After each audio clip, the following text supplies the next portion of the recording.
Good afternoon, and thank you for joining today's webinar. My name is Matthew Jane, and I'm the Museum Education and Engagement Coordinator for the State Historical Museum of Iowa.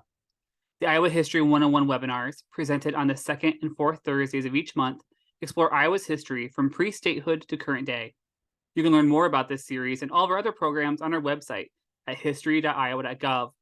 Please remember to sign up for each webinar you'd like to attend, and don't worry if you can't watch live, all presentations will be recorded. Today, we'll learn about the impact of chemical weapons on Iowa soldiers in World War I by exploring the life of Captain Charles Webber Aikins and the wartime experience of Winterset, Iowa. A few housekeeping points before I introduce our speaker. Everyone came to this webinar on mute with cameras off. Closed captions are available by clicking the closed caption button on your screen. The webinar is being recorded and will be placed on the Iowa Culture page of YouTube in a few days. I've disabled the chat function. If you have any questions, please type them into the Q&A feature throughout the webinar. My colleague, Jess Frenlet, is watching that feature and prepare a list of questions for the speaker at the end of the presentation. But please note, we may not be able to get to all the questions before the end of today. Now, I'm pleased to introduce our presenter, Scott Pate. Scott Pate is an MA student at the University of Nebraska-Kearney. He is interested in environmental and labor history, and his current research is re-examining the Hormel P9 strike of 1985-86 in Iowa. Before becoming a graduate assistant at UNK, Pate taught for 5 years at Winterset High School. His research on Winterset and Charles Aikins originates from a historical method seminar paper. And now I'm happy to turn over to Scott to begin the webinar.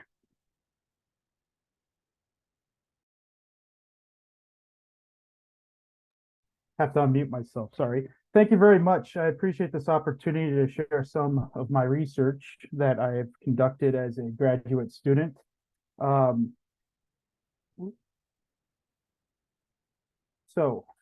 Charles Webber Aikins and World War I in Winterset and World War One. This research originated from a methods paper at University of Nebraska-Kearney and is a story I wasn't expecting to tell, but I'm glad to have the opportunity to reconstruct and share with you today. Before I move to the next slide, this right here is a picture of Company A at Brownsville, Texas in 1916. This is they're taking part in the punitive expedition, and they're posing for a company photo here. Punitive expedition is when the United States sent troops into Mexico to chase down Pancho Villa, who had been terrorizing border communities. These men are all from Winterset primarily, or Winterset or Madison County, mind you. And this is kind of a big adventure for them, and kind of part of the story of Company A as they, prior to them going to the battlefields of France. So before I kind of start the story, I kind of want to start with the end of the story. The very important professor for labor history, Peter Radcliffe, in my conversations with him, pointed out to me that the past is an ongoing conversation with the present. And I think that's something to keep in mind when studying and kind of learning about history, and kind of especially in terms of with World War I. This picture in front of you is of a Memorial Day celebration at Winterset, and in the background is a statue. It's the Soldier and Sailors Monument, and I'll get back to the origins of this because really the end of Company A and the kind of the, not necessarily end, but I guess this journey Company A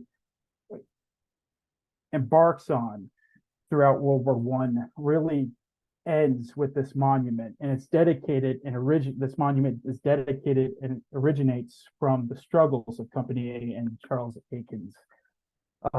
And today it's at the Winterset Cemetery, and it marks where the community conducts their Memorial Day celebrations. They have a parade that starts near the downtown and goes to the and concludes at the monument, and it's kind of central to that.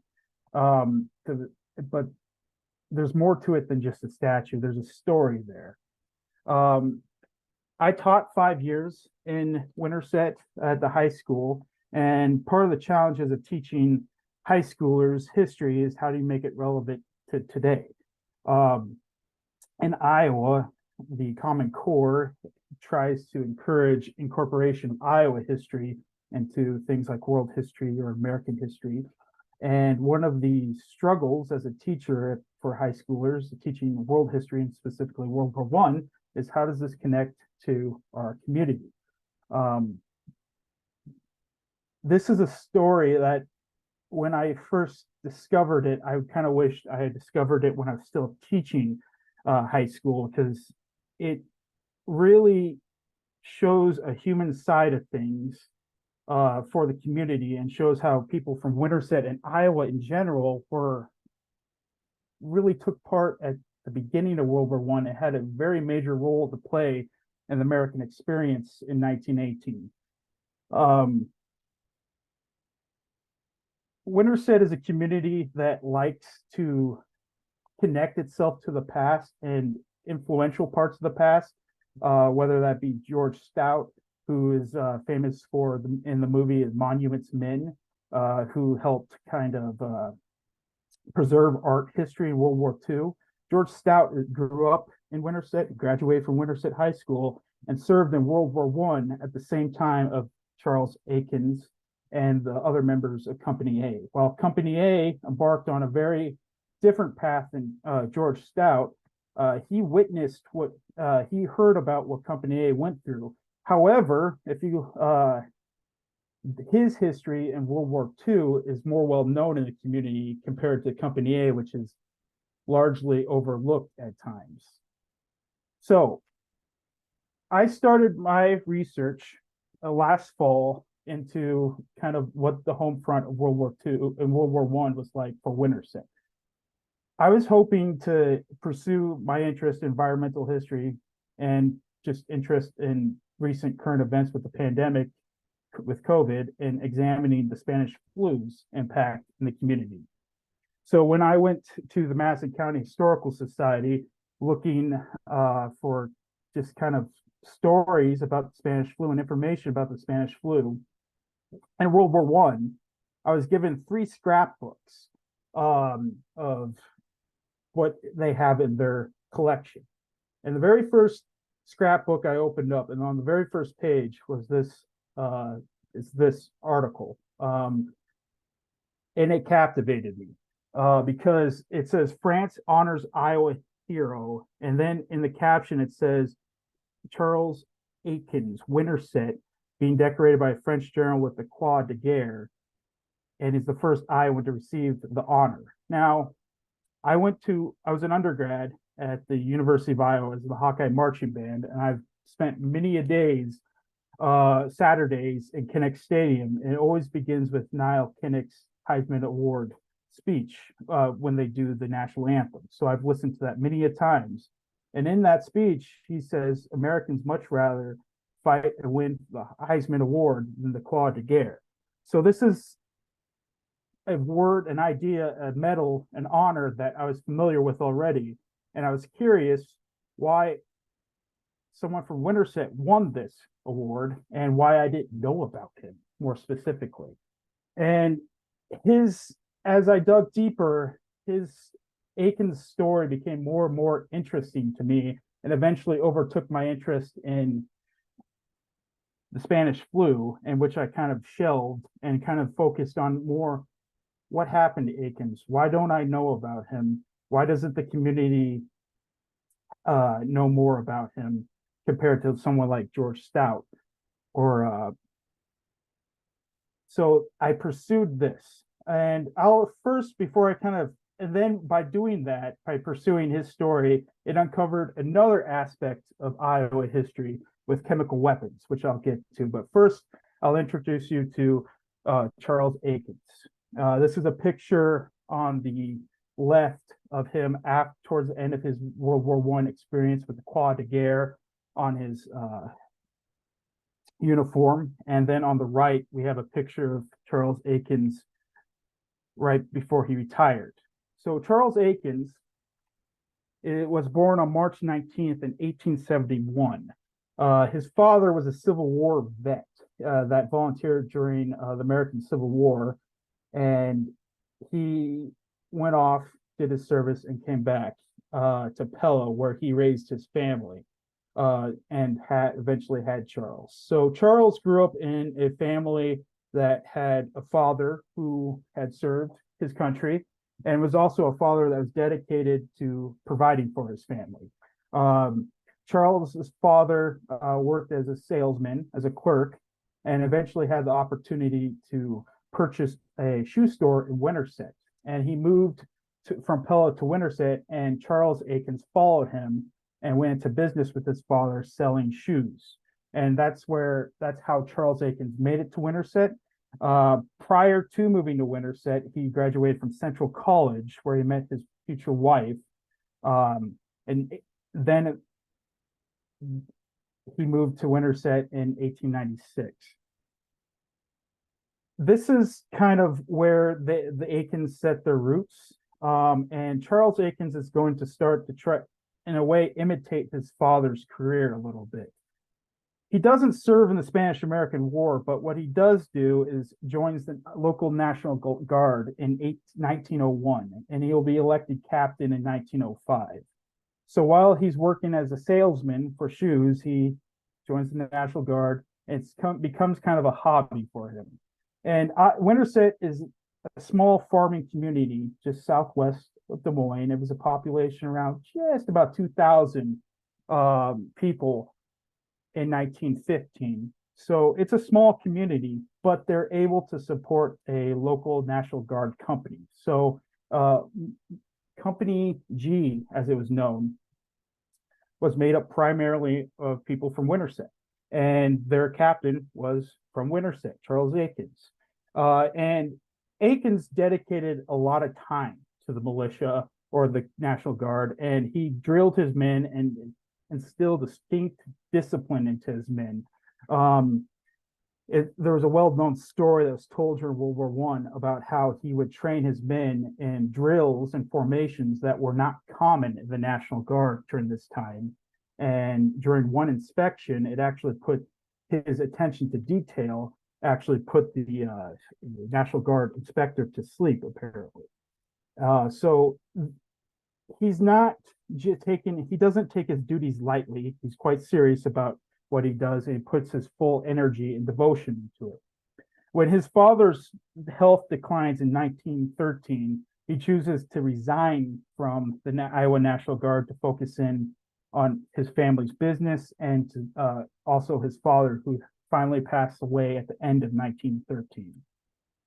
We see through the newspapers kind of his importance to the community and the National Guard Company, because during Aikins' absence at the end of 1913, the state starts to question whether or not Winterset's the right can support a National Guard company. So they threaten to take it away from Winterset unless recruitment numbers increase.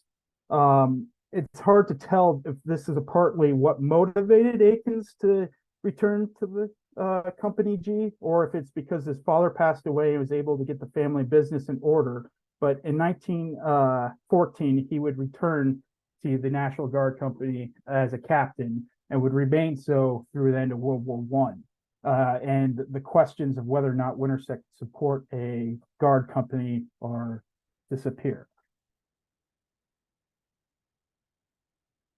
Now, Company G, which is the 3rd Iowa Infantry, which is the company that Winterset supports, will undergo a name shift, okay, under Aikins' leadership. It will be reformed into Company A, and that's going to be how I refer to them from here on out. Company A, the 3rd Iowa in 1915. Eventually, they will become Company A of the 168th Infantry. This is when World War I occurs, when the United States finally joins World War I. But prior to that, Aikins led his men, as I've kind of alluded to before, to Brownsville, Texas in 1916 as part of the punitive expedition. They never crossed it into Mexico, but their mission was throughout 1916 was to guard the border from incursions from bandits such as Pancho Villa. And during this period, there's a lot of patriotism and we're going to go serve our country, but it wasn't, they didn't see any action. It was kind of boring in a sense because they weren't actually, they were waiting for something to happen and never happened. Eventually, at the end of 1916, they would return to Winterset for a short period of time. Because at the end of 1916 and into 1917, geopolitical tensions in the world were starting to pull the United States into the Great War, with the Germans starting to return to unrestricted submarine warfare. And when that happens, Company A will, and the 3rd Iowa Infantry will be reorganized into the 168th Infantry, which will, so what they did was the Iowa National Guard combined all their regiments into one larger regiment, the 168th, and that was joined with other regiments, National Guard regiments around the United States, and to form the 42nd Division, which Colonel MacArthur, he will become a general in World War II, but Colonel MacArthur called the Rainbow Division because it represented so many different people from so many different states. So when the United States joins World War I, it's about how can we mobilize our troops in a quick and efficient manner because they don't really have a very large standing army. So they turn to the National Guard, and because it's an organized unit, and they will be some of the first units to head over to Europe. So they're mobilized in the summer of 1917, and they're sent to Camp Dodge, and then eventually to Camp Mills in New York. So when this happens, the community of Winterset rallies behind Company A. And throughout the remainder of the war, Company A is really the focal point for this community. They get their news through letters these soldiers send home, which are reprinted in the newspaper. During World War I, and the American home front is really a lot of times examined for the Committee of Public Information, the Creel Committee, and how they try to control what newspapers printed about the war. The Creel Committee doesn't have a lot of control of Winterset because Winterset gets their news from Company A. There's actually a column, as I'll allude to, show a picture of later, in which they have a standing column of Madison County at war, and it just reprints news and letters from soldiers.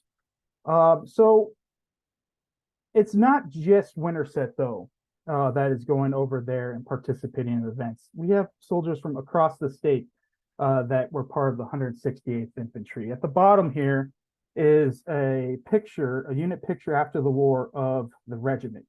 And we have the different companies and units there. At the top left is a picture of Colonel Bennett. He's the first commander of the 168th Infantry. He's not the most famous commander, and he gets knocked out of the war pretty quickly because he will catch a flu, which is popularly became known as the Spanish flu, and sent home. And his second in command, Lieutenant Colonel Tinley, Matthew Tinley, who's in the center of the picture on the right, will become the leader of 168th. And his journals, Lieutenant Colonel Tinley kept a daily journal throughout his experience, and his journals really helped me uncover a little bit more about what Company A went through. So before I kind of continue with the story of Company A and Charles Aikins, I need to really discuss the elephant in the room and something that really makes the story very fascinating, which is chemical warfare and chemical weapons.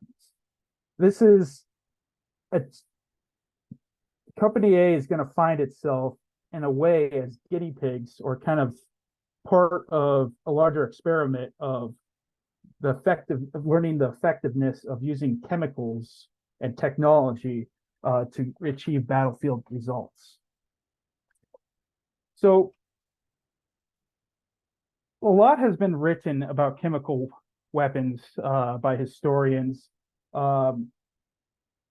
the historian Russell, who wrote a book, War and Nature, made the argument that chemical weapons and warfare is essential, and our development of chemicals that are used for agriculture is made possible through its weaponization and how they were used on the battlefield, such as in World War One. What we'll see is, at first, no one really knew if they should be used or not. There are three major chemicals that were used in World War One. The first one was chlorine, which had a limited effectiveness. It was first used by the Germans in 1915.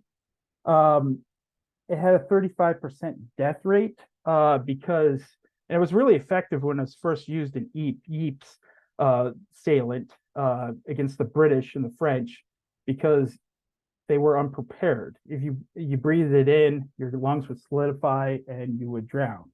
However, as chlorine became used by both sides in World War throughout the conflict, defenses were started to be developed, and chlorine became less effective because it wasn't very effective against gas masks. Therefore, the second major and probably most famous chemical was used, which was mustard gas. This was not something that necessarily attacked the respiratory system. It was something that attacked the skin and other parts of the body. And it lasted a while. It was kind of slimy. And it was very effective. It would cause blisters. If you breathed it in, that's not good. But it would cause blisters and irritation of the skin throughout your body and cause itching. And in some cases, it could result into blindness. And it was very effective because it wasn't just attacking the lungs, it was attacking all systems of the body. However, it only had a 3% fatality rate used in the war. So it's probably the most famous chemical that was used in World War One. However, it was not the most effective. The third chemical here is phosgene, and that was the most deadly and most commonly used by both sides during World War One, and it's probably deserves the title as a killer because it was effective because you would breathe it in. It had kind of a decaying hay smell to it. It didn't smell good, but it did affect you right away. It would affect you over time. So if you were exposed to it, you would be fine, but then you start to feel effects where it starts to attack the body, the lungs specifically, maybe an hour or two later. And the more physical activity that you do with the faster the effects will occur. And this is the chemical phosgene that was used against Company A during World War One, and it's devastating, especially if you're not prepared for it. So before we get into that, a couple things about chemical weapons. In front of you is a picture of a demonstration of phosgene with the cloud. And the part of the problem with these weapons are you can't control them. You put them on, you fire them, and then the wind picks up and it blows the smoke. It could the cloud, and it could hit your own troops. So you had to be very mindful of a lot of different elements when they were used. And at the end of the war, you would have General Pershing of the American Expeditionary Force, say that they're dead, they're effective, they tactically possibly, and they're deadly, but they didn't necessarily create significant results on the battlefield because you couldn't control it. At the bottom corner here is a picture of a projector, which is how they were commonly fired. It's like a mortar tube, and they put them in the ground, and I guess fires similarly to like a firework. You just and it just pushes out of the air. A lot of times these are launched electronically, but that's how the common way to fire these chemicals.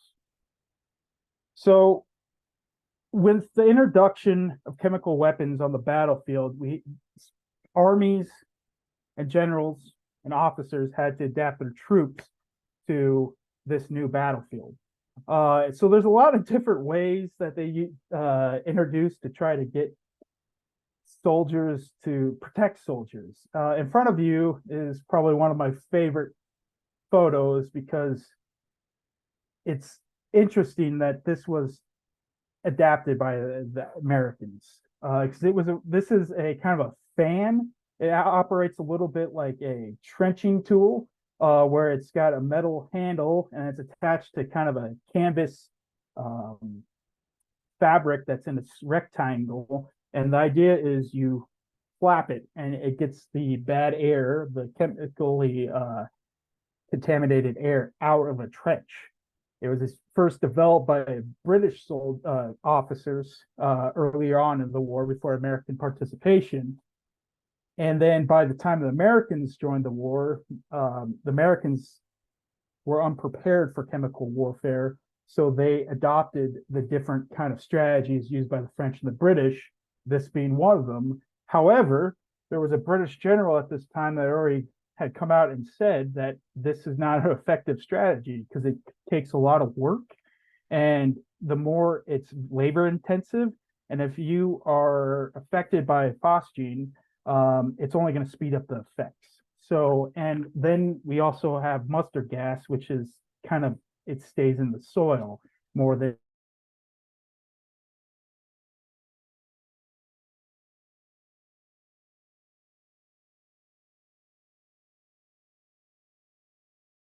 developing chemical weapons, but they weren't, the army itself was not did not effectively prepare its soldiers, as we see here, because they're kind of reacting to the battlefield rather than preparing for the battlefield. In the 1980s, there was a paper, a historian analyzed chemical warfare in World War I from the American perspective and concluded that the United States Army was willfully unprepared for chemical weapons, as we see here, because they were adapting a strategy that was already proven and not to work very well. So during basic training, it's all about getting soldiers used to these weapons, and getting the trust, probably the most important gear they have to fight the weapon, which is the gas mask. I have a series of photos here from the National Archives that are kind of from basic training that show the different kind of drills that they would equip soldiers with. A lot of times it was just about to get them to trust to put the gas mask on, and that the gas was something you didn't want to breathe in. They would have them feel the effects of tear gas and how that wasn't very fun. Then they would have them put on their gas masks and then walk through a chamber with phosgene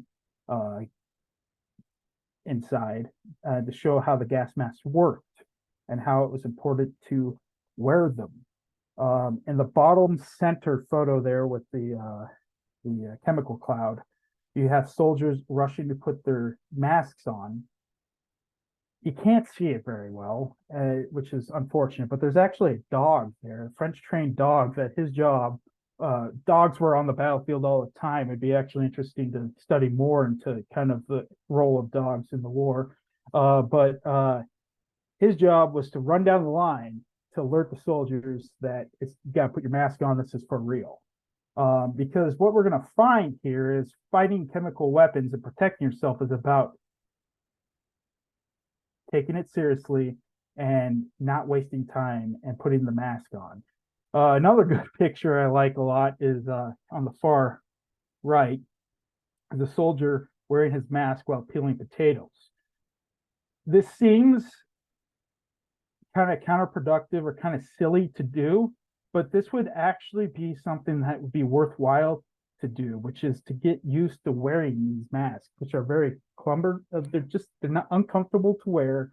They're sweaty. It's hard to see, but you might have to wear these for a significant period of time, and you might have to do things that would be easier to do without the masks. And the difference between wearing a mask and not wearing a mask is the difference between life and death. So another defense is going to be the gas-proof dugouts. And these are utilized by Company A during World War One and at the time of the trenches. But the idea is you take a saturated blanket and you roll it across the top of the entrance to the dugout, which is kind of your shelter in the trench.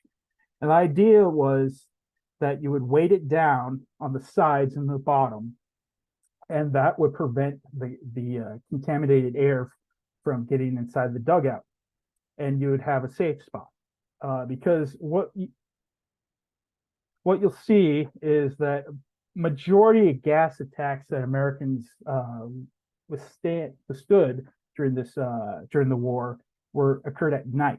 So if they wanted to be protected while sleeping and not have to wear a gas mask while you're sleeping, this was your best bet. However, when you seal the dugout, you're in that dugout, and if something happens, it's hard to get out of that dugout quickly with it sealed. So Army manuals recommended that be on frontline trenches and dugouts in frontline trench to not utilize gas-proof entrances, but rather sleep with the gas mask on. However, that also was largely ignored because that's impractical to sleep with the mask on because it's uncomfortable. So soldiers opted to use these gas-proof dugouts. So by collective defense, that is group defense. Now, the best defense is going to be that mask. We have two types of masks here. These are from the John Tabor papers at the Special Collections in Iowa City. The one on the left is going to be what the soldiers at and Company A had early on in the war, which is a small box respirator. It's a British mask, and it's outdated by the time the Americans get it. Eventually, they're going to get a mask similar to the one on the right, which is the French version, which is a little more effective.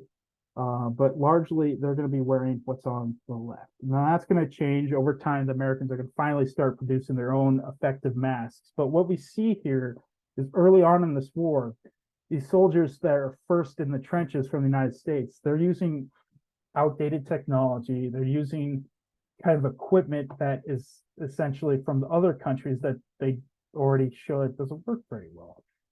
So that's kind of what is happening here. Towards the end of the war, the United States soldiers will be better equipped. At the beginning, not as much.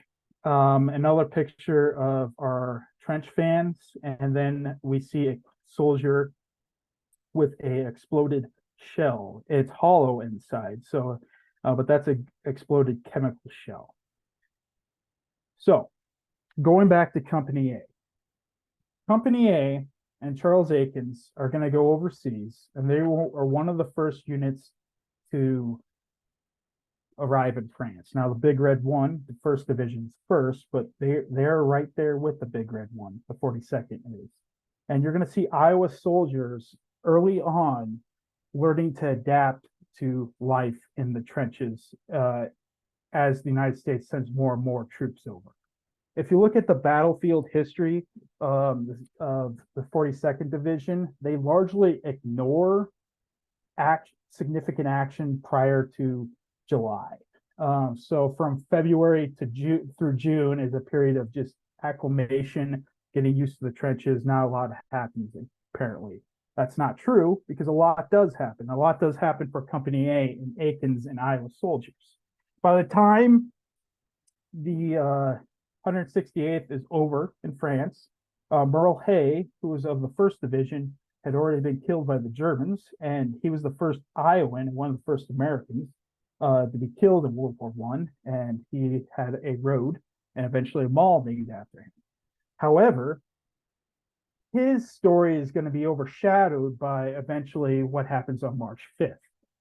So March 5th is the first time Iowa soldiers will go into combat or witness World War I combat, their baptism of fire. they're at this time just getting used to the trenches, and the Germans have intelligence that the Americans are on the front line trench. And at this time, the German military doesn't really respect the American military, the American army. Um, so they kind of see them as fresh troops and as an opportunity to kind of they see the new American troops as providing an opportunity to go on a raid, capture some Americans, get some intelligence. So on March 5th, the Germans raid the Americans, and this raid is known for its artillery, and that is the bombardment, which destroys the frontline trenches. However, regardless of this destruction, the fight is American, I guess, victory. I guess you could say it's just a small raid. It's not like a significant battle. But on the screen here is a quote from John Tabor's history of the 168th Infantry, which was written after the war. And in it, he talks about how the shelling is so well known, and there's a Captain McHenry, who's of Company B from the Des Moines area. He is on the front line, getting his troops ready to go, prepared during the bombardment, and then he's hit. He'll become the very first Iowan officer to die in World War I, McHenry. And it's kind of a big deal. They'll have a funeral for him and everything. But he was on the wrong end of artillery. This is on the left here is a picture of one of the final known locations of Captain McHenry before the aftermath of the shell. The trench is completely destroyed. On the right, there's the ruined American trench as well. But why is this significant for Captain Aikins? Is because this is where Captain Aikins and his devotion to training prior to World War I shines, because his Company A is in reserve at this point, and they are called in to reinforce the line. And Aikins leads his troops under fire and positions a platoon and to reinforce the line to prevent any German breakthrough or German success. And because of that, Aikins is noted by American officers and also by the French. And for this, he receives the Croix de Guerre. Now, before he receives the Croix de Guerre, the Iowan units will respond to the Germans, and they will participate in the very first American raid. It was supposed to be the very first, so this is the first time, not that Americans were in combat, but this is the very first time that Americans attacked. So it was supposed to be the Big Red One, the first division that conducted the first raid, but that honor went to the 42nd, specifically Company D of the 168th. Company D, based out of Red Oak, was led by Captain Ross, who went over the top and led the raid. And they eventually, throughout March 9th, this is when the first raid happened, but there's a series of raids where they capture German trenches. These are photos of those trenches. The one on the left is a German trench. It's your classic German reinforced trench. Then on the right is a communication trench, which connects the rear lines. That's kind of not in good shape for the Germans. But these are areas that the Iowans took. And it's Iowans that are the very first Americans to attack early on in this war. I mean, soldiers that took part in this would receive honors as well.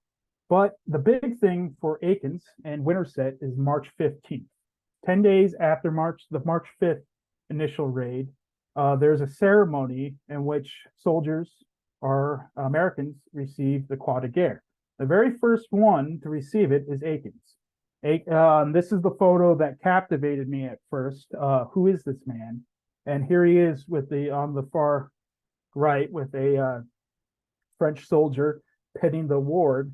And also, this is a French magazine. He's on the front cover of a French magazine that's designed to help stir up war patriotism and all that. So what we see here is a Winterset man being used by the French in their war efforts, and in their press, which is kind of a big deal because when Aikins is going to be mentioned throughout some big magazines and newspapers in the United States as well. So we see a small town hero being put on the national and almost, I guess, international stage. On the far right, on the far left is a picture of Colonel Tinley, who is receiving the Croix de Guerre at the same time as Aikins. And Tinley award is actually held by this State Historical Society here, and in the center is a picture of that medal, the Croix de Guerre, that he earned, in the picture on the far left. At the same time at this ceremony is when Colonel MacArthur, Douglas MacArthur, earned his Croix de Guerre as well. So there's some connections here between this Winterset hero and some of these pretty famous later military general. Not saying that Douglas MacArthur wasn't famous during this time, but he'll become more famous for World War II. So what we'll see is Winterset will respond to this in a variety of ways. Winterset is overjoyed with pride and jubilation for the fact that one of their own is receiving this honor. Now, with that being said, we're still talking about this is March 1918. By November 1918, when the war is over, Winterset will have multiple people from the community that receive the Croix de Guerre, and there will be many of the casualties, but we're not there yet. Winterset is kind of following the developments of Company A, but at the same time, it's kind of following the trend of Americanizing. There's been a lot of work on the American home front about how during this time period you see leaders trying to make 100% Americans and trying to prevent kind of squashing out German ethnicity and making them Americans. So an interesting story is that there was a big German population in Madison County, the northeastern part of the county. And German was taught in the schools, but in April, so this was a month after the Croix de Guerre was earned by Aikins, people broke into the school, the high school, took all the German books and burned them. And this was because they're supporting the war effort. And it's fun. It's one of the more interesting parts here is the superintendent of the Winterset schools responded to the break-in saying, "I'm sorry that they broke into the schoolhouse. If they talked to me, I would have given them the keys." So we see an interesting movement against Germans, and you got to conform to being an American. And I would say part of this is also because you have the young men of the county fighting against the Germans. To speak German, you're going against those men. There's a church in Jefferson Township that will actually on its own abolish German speaking services, and it will announce that as a newspaper, make a big deal about that. Also, Iowa is very well known for Governor Harding that sent out the Babel Proclamation, which wasn't official law, but pretty much forbade or heavily discouraged the speaking of German on public spaces. So what we see here is Madison County and Winterset falling in line with this kind of overall trend of conforming to Americanism. And part of the Committee of the Public Information, the Creole Committee, was to develop a culture that was 100% American and that was in support of the war effort. And unfortunately, German ethnic groups became the scapegoat in a sense. There's more to that German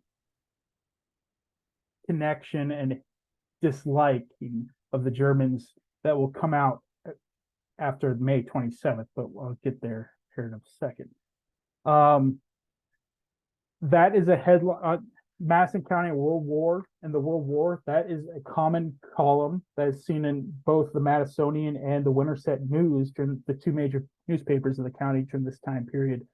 And this is really how they followed the war. So these are letters and news from the company. So Lieutenant Green here, who's a major leader of Company A's letter to his wife, is published here. But we see a lot of different soldiers getting their stories published, and this is not something that necessarily would have happened in larger communities. And then on the far right is a advertisement for kind of a newsreel, essentially. It's showing the different heroes, and Aikins is actually highlighted in this, and saying, hey, let's go see your local heroes like Charles Aikins. So we see through these how Winterset follows kind of these national trends, but at the same time, it looks to these kind of local influences and kind of the local spin of things. And you also got to keep in mind, Winterset was also very motivated in supporting their company, because even before the war, they wrote about their company, Company A. So it's a big deal for them. Now, May 27th, 1918 is when the war starts to change for Winterset and Company A, because it becomes a little more serious. In the spring of 1918, the war is in the middle of a shift. When we teach World War I, we talk about trenches and we talk about stalemates and war of attrition. About May 1918, that's changing. The Americans came into the war at a time of change. The Eastern Front with the Russians is gone. The Russians are in the middle of the Russian Revolution, the Russian Civil War. They're out. Therefore, the Germans are starting to adopt breakthrough tactics and kind of early versions of the Blitzkrieg to try to knock out the French and the British before significant American soldiers arrive to the front. And they call this the Spring Offensive, the Germans did. It was a series of different attacks that were designed to disrupt the British and French lines and blast through their trenches and make it a war of movement again, like it was at the beginning of the war. And the United States soldiers, I guess not the United States soldiers, but Iowans found themselves the target of one of these offensives. The third one began on May 27th, 1918, and it was designed at trying to blast a hole between the French and British lines on the front. However, part of the tactic was to launch a diversion or a feint against another part of the front where the 168th happened to be located.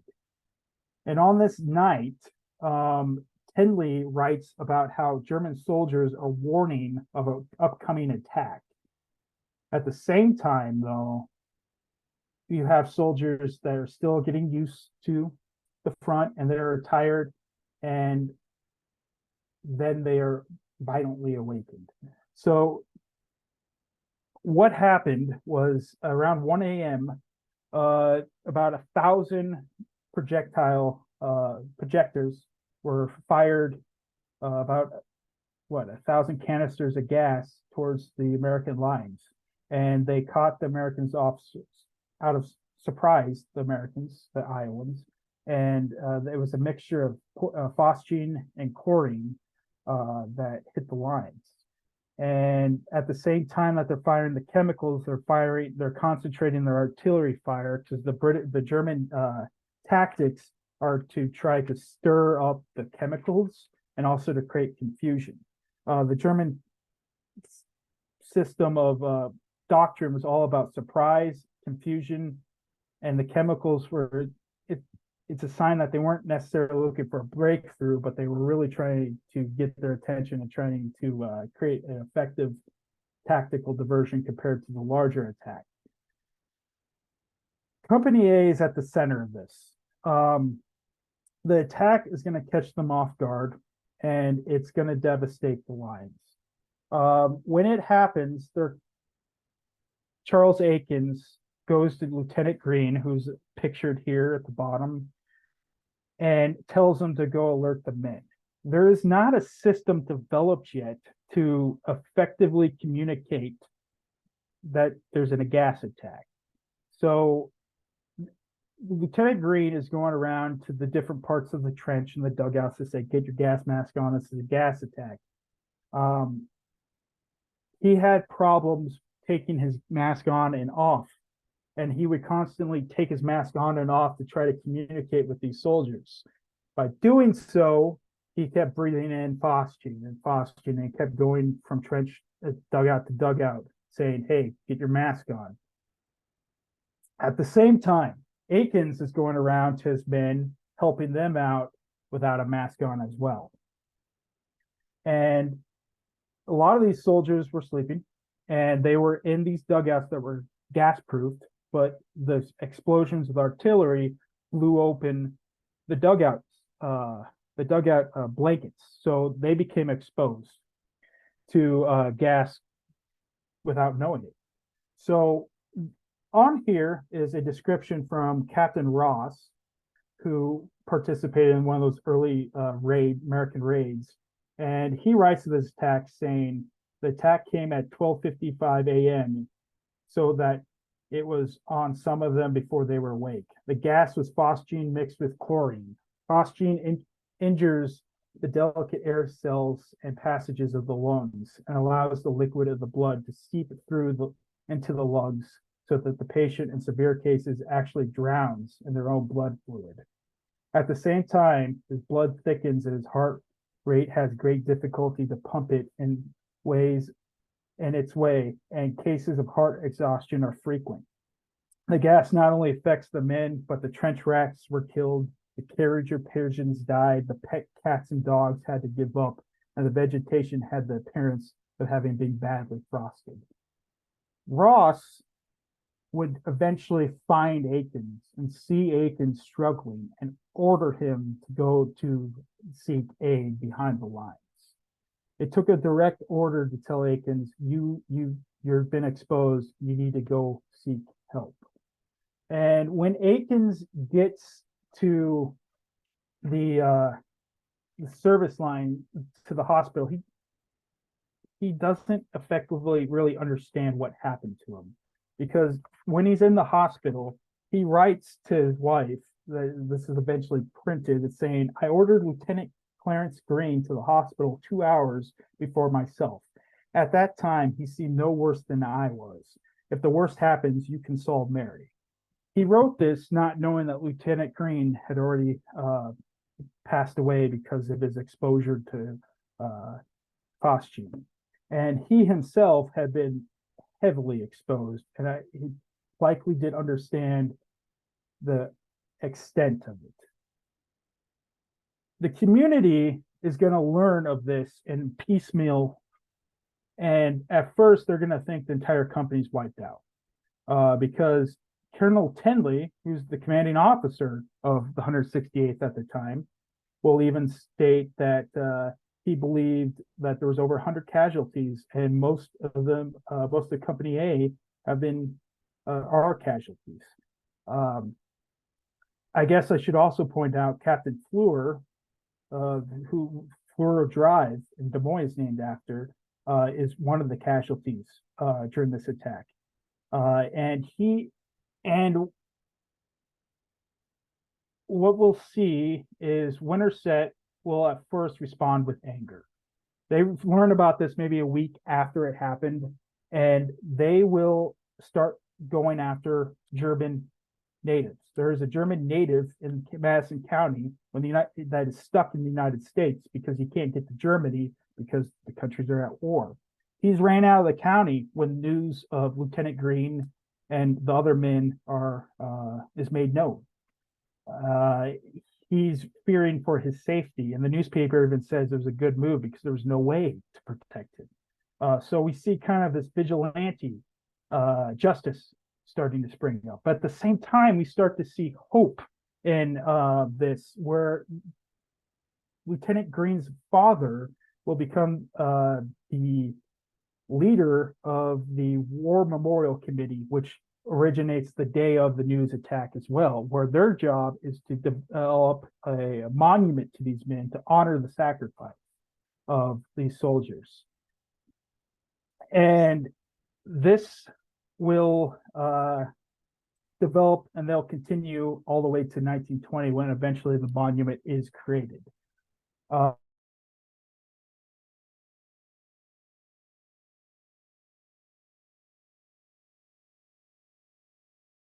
Turns to Company A. The man who is kind of this symbol of kind of community leadership is sidelined. He will eventually become a prisoner of war commander, but the doctors don't know what to do with him. There's been studies by historians looking at the British culture that developed around chemical weapons during this period of time, and they specifically looked at how physicians responded to chemical weapons and how they were able to develop effective strategies to treat chemical wounds. And in this case, Aikins becomes a symbol of that because he perplexes doctors. He complains of a weakened heart, struggle breathing months after the attack. He'll never be the same man.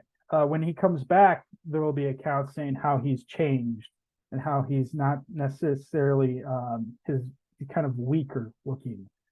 He wants to go back into the war, but he never can. While he's he's kind of in this state of limbo. Company A continues to fight and receives more and more casualties, and there's less of this emphasis on these individuals like Fleur, McHenry, Green, and there's this more like devastation of this war is taking young men away from us.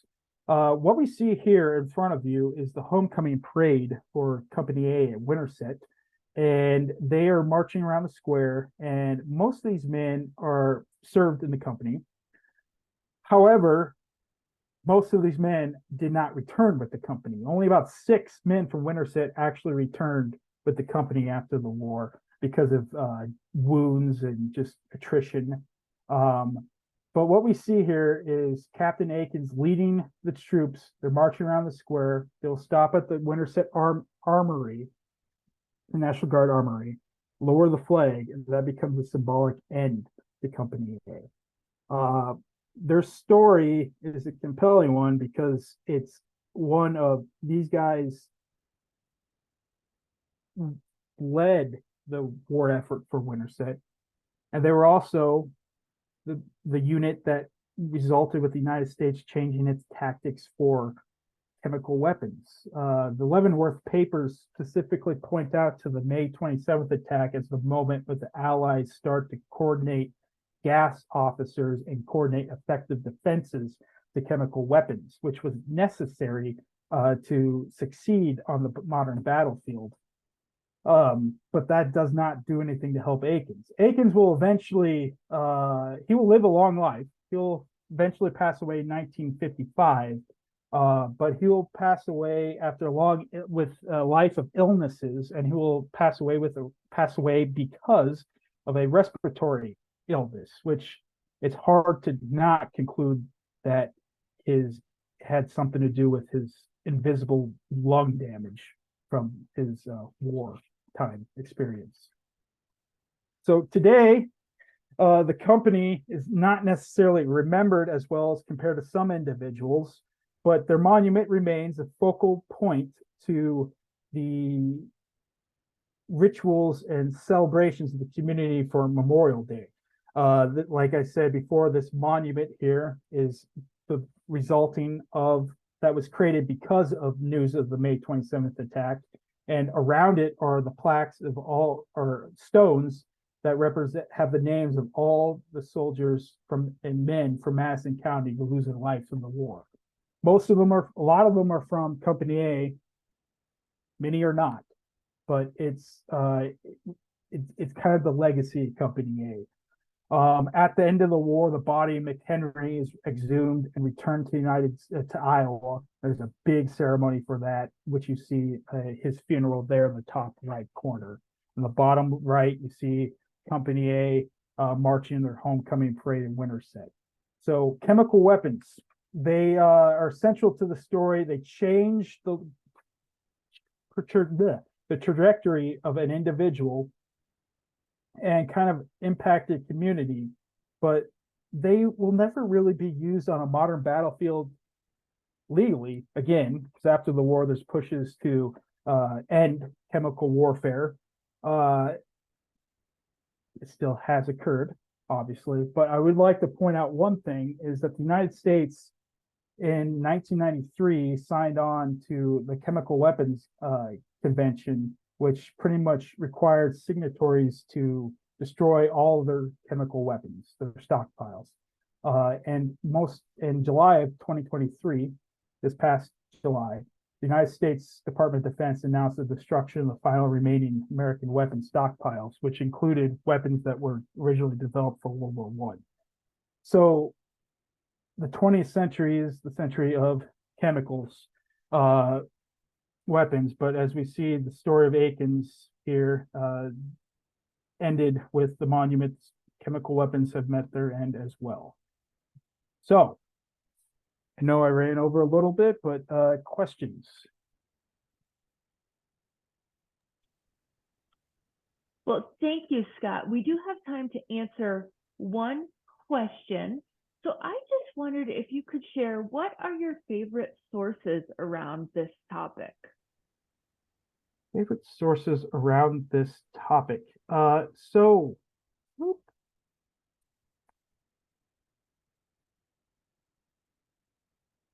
I would have to say the newspapers that were made available through public libraries, the Winterset Public Library. It's also made through the State Historical Society's digital collections.